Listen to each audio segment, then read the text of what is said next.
He's back again with his 2.5 lesson learner driver doing the mock test. It's Abbey Driving School. Let's have a look. So Billy, can you obviously remember what happened last time? Billy, I do love it sitting on that mobile phone in the driver's seat, dude. That's tasty, that's tasty. Anyone out there that doesn't know, if the car is on when you've got your phone in your hand, that's an easy 6 points. You're going to get a fine for that sort of stuff if you get caught. And it's obviously, failed driving test. So don't do what Billy's doing. I had to terminate it. You didn't have to. I had no option. You definitely did. No option, man. If I had an option... He definitely had to terminate that test, Billy. How the hell he lasted so long, to be honest? He's a man of steel. Remember to check your right blind spot. And signal right.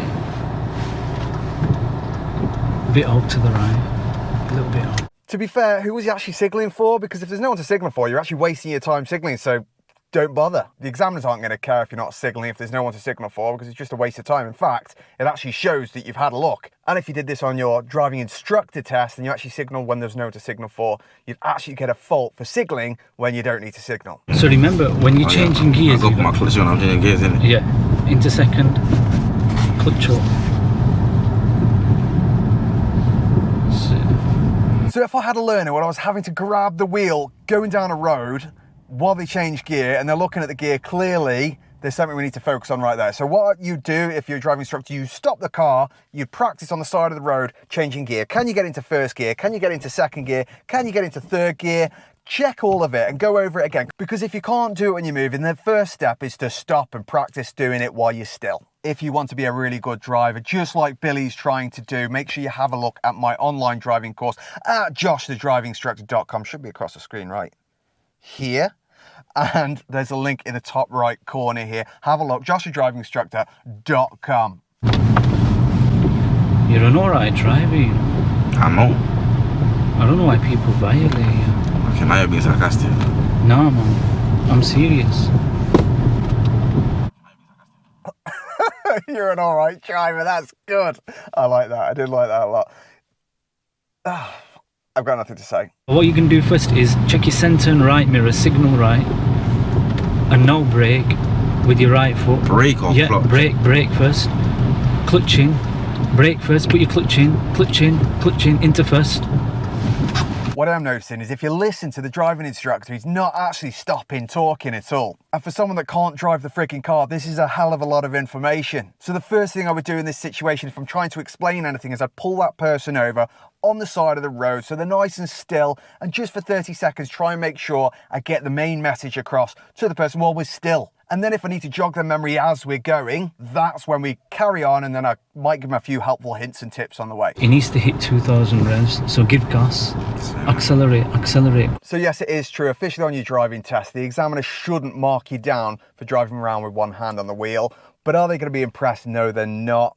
And are they going to be super hot on watching you positioning? Because if that positioning goes out at all, they're going to be faulting you for that instead. So my advice, don't drive around with one hand on the wheel, especially when you're learning to drive. Now remember, when you're changing gears, the reason you asked me just then that how come we changed gear to first, because you reduced your speed. Do you get it? So if you reduce only for your like speed, a second though. but still. When you've got a student that's challenging you as to why this explanation that you're giving isn't working, the best thing you can do is give them an example. Get them in second, get them trying to pull off in second, let them stall and show them this is why you don't pull off in second and this is why you don't stay in second when you're trying to pull off, because imagine that was a roundabout or whatever else, you're going to end up with a car coming the side of you.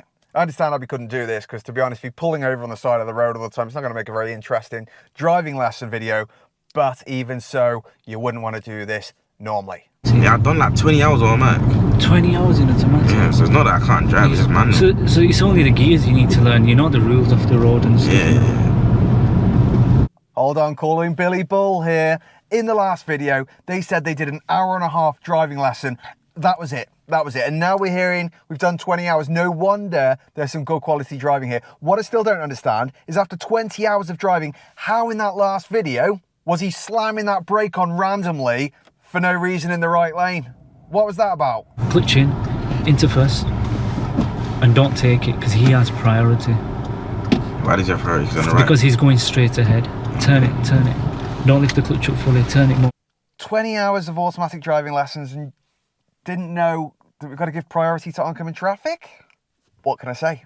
No, but in all seriousness, it can be really confusing at crossroads. All you've got to remember at a crossroad is the only person you're giving way to is the oncoming traffic. Even if there's traffic lights, there's never going to be someone going left or right, coming from the left or the right at the crossroads. It's always going to be the focus oncoming. And the only time you're really going to need to give way is if you're turning right. If you're going left or straight on, it's always going to be your priority.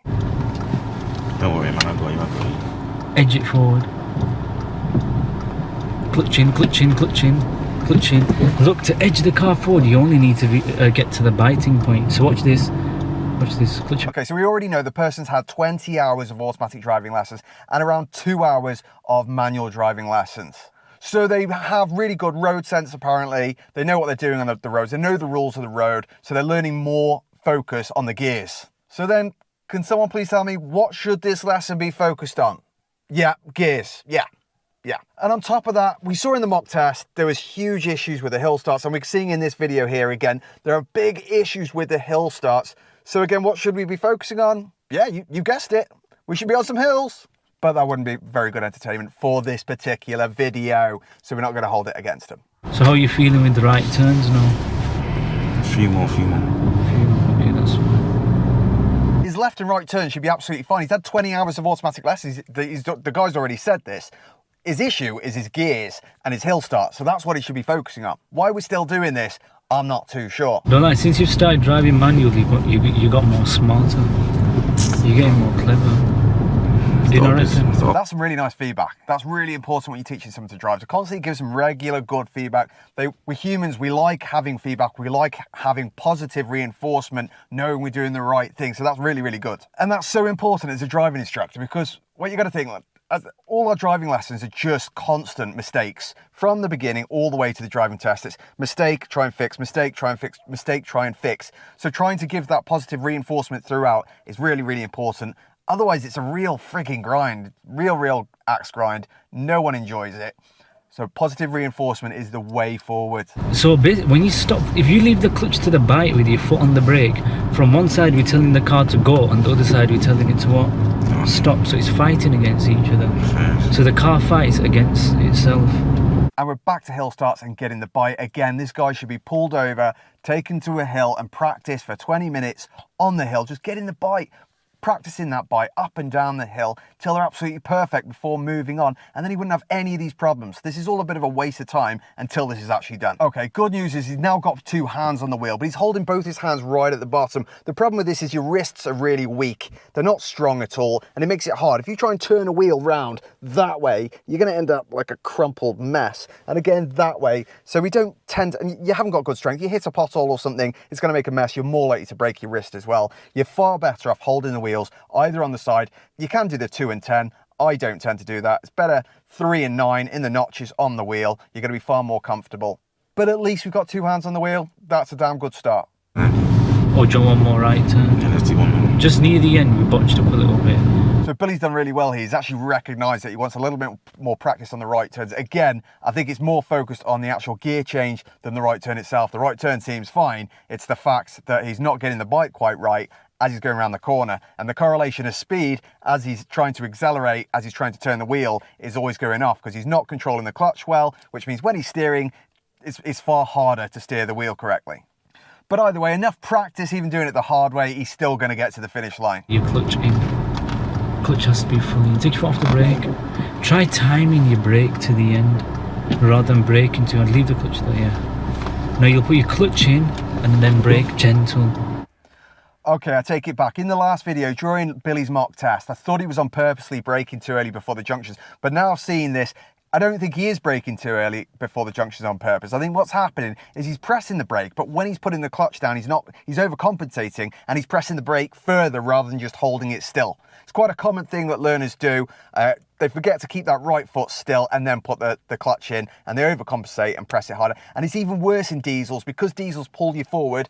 When you press the brake as you're coming to a junction, you're panicking then because the car starts trying to fight against you, and then you put the clutch down, suddenly disconnect the wheels, and then that pressure on that brake just makes the car instantly stop, which is a driving instructor's worst nightmare because we can fix anything in the car, but we can't unbrake a brake check. And if there's someone too close behind you, That, my friends, is a bad day. If you want to be a really good driver, just like Billy's trying to do, make sure you have a look at my online driving course at joshthedrivinginstructor.com. Should be across the screen right here.